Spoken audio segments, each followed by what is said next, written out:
Alright, I know it took me a minute to get to this one, but I finally got into it. Having played Knowledge or No Lady and Love is All Around, this one by far stands out among the better ones I played since the other two games. I actually scoured the desolate plains of the Steam page for another diamond in the rough. After the cinematic masterpieces of Knowledge or No Lady and Love is All Around, came across the likes of Super Scout and Secrets of the Heartbeat, which failed to live up to the expectations of the art forms before them. That was until I stumbled upon My Destiny Girls. You can call it My Destiny or whatever, but this game, contrary to what you might think I'm about to say, is really actually just plain simple. My Destiny Girls is developed by Epic Dream. They're responsible for making the Game of Fate series and Cell Valence, which both games I haven't gotten to yet, but I'm really looking forward to getting to them because they're really just two of the most well-received games in the FMZ scene among other games. But yeah, despite the simplicity of the plotline, My Destiny Girls does best at just being that. I'll give you an example. Take a look at this game called Super Scout, which I did a playthrough a while ago. It delivers an ambitious plot with little elements of the fantastical, where the main character helps out a bunch of talented baddies achieve stardom at the expense of romance. Super Scout introduces this element just really poorly. You didn't even get a lore drop on your character's powers until later in the game, and after slogging through all the plot lines and exposition, the game just ends on a cliffhanger. Contrary to that, My Destiny Girls gives you a plot that is nothing special. You got no crazy powers, no fantastical elements, just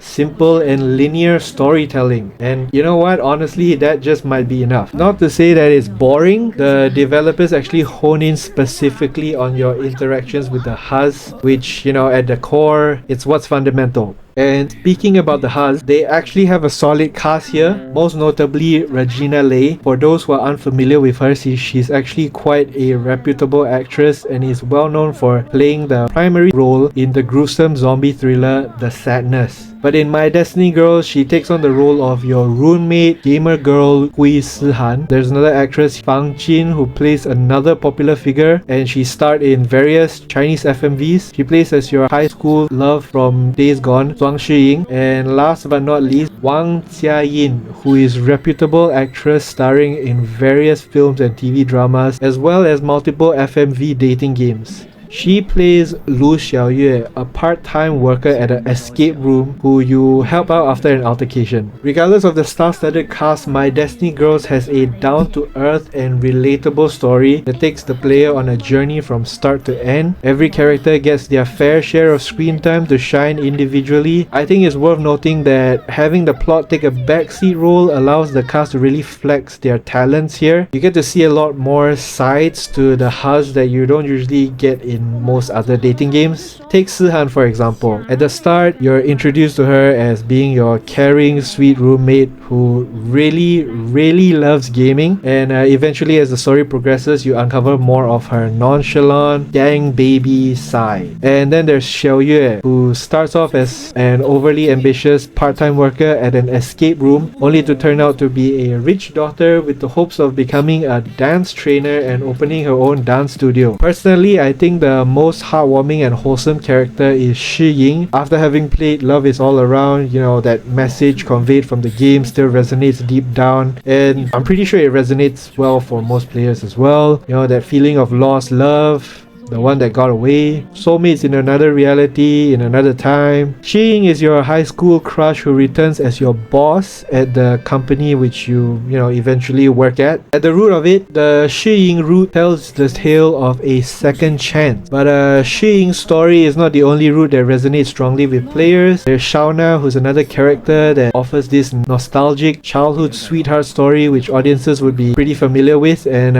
if that's not enough for you, there's the Si-han route, which is one that players will heavily favor towards. Is the typical best friends to lovers trope. I think it does really well here, and you know, it's to no huge thanks to the performance which is carried throughout by such a reputable actress. The interactions between Si-han and the main character Xiao Bao feel the most genuine, and off the bat, I'd say most players would be drawn to her. And Xiaoyue is a close second. She's a strong personality with plenty of goofy expressions which catches your attention right away. It also helps that the actress actress who plays her, Wang Jiayin, is best known for her ability to do that. She has an extremely expressive face, and I think she incorporates it well into the roles she plays, which is probably why she has so many recurring roles in other dating games. I've spoken quite a bit on Xiaoyue, Sihan and Shi Ying here because there's a majority consensus that they are the most heavily favored characters. There's another three, Shauna, which I briefly mentioned, Lisa and He Yuxiao. Here's where I get into some of the criticisms of the game. There's probably one too many Has here that you can raise up, particularly with Yu Xiao. I think her character doesn't get enough screen time to be fleshed out, and it seems the devs try to compensate it by making her character more alluring. Unfortunately though, it just doesn't stick the landing, and the scenes you get with her feel disconnected. For Lisa and Shauna, I get it. Lisa is supposed to be the domineering rich mommy that gets whatever she wants, but a lot of the interactions and scenes you get with her feels kind of rushed, which personally makes me feel uncomfortable. I think majority of players also feel that way, and in Shauna's case, like, no disrespect, it's quite clear she isn't as attractive as Xiaoyue or Sihan. Plus her character isn't as loud, and yeah, I get it. It's going to be difficult trying to steal the spotlight from actresses like Wang Jiayin or Regina. I mean, even now as I'm recording, I just found out that Wang Jiayin used to be part of a girl group called Diamond Girl. Like, bro, she has her own K-pop profile here where they tell you she used to go by Wang Qian. I mean, it's natural to be overshadowed by someone who's pretty much a veteran in the industry at this point. So yeah, that's just my complaints there. Look, it's nothing big. I mean, the game still gives plenty of room for characters to showcase themselves. But I think the disparity of experiences kind of shows. You know, it's not to say it's bad or anything, but I think you could probably like cut out the cast down to like 3 or 4 girls and it's still playable. Probably even more enjoyable.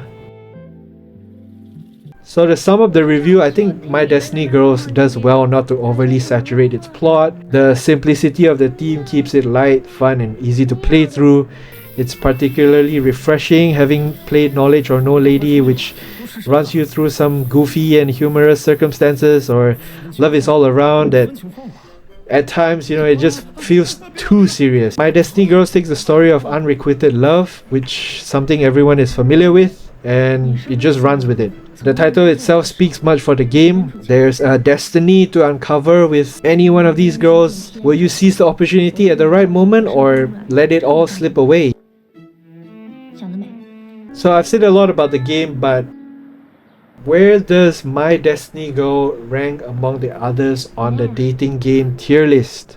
Personally, I would rank it in the B tier, although it would probably rate slightly above Secrets of the Heartbeat, because Jesus Christ, Secrets of the Heartbeat was just a mess. There isn't the quirkiness of Knowledge or No Lady that makes it fun to play, and it doesn't do a deep dive into its theme such as Love Is All Around. But having said that, My Destiny Girls has its own charms which it delivers superbly well in a blend of storytelling and characters, which creates a refreshing and digestible elixir. Anyways, do you agree or disagree with that? Comment down below. That's all for this episode of GOON Review. Like, subscribe and turn on notifications, and yeah, I'll catch you guys in the next one.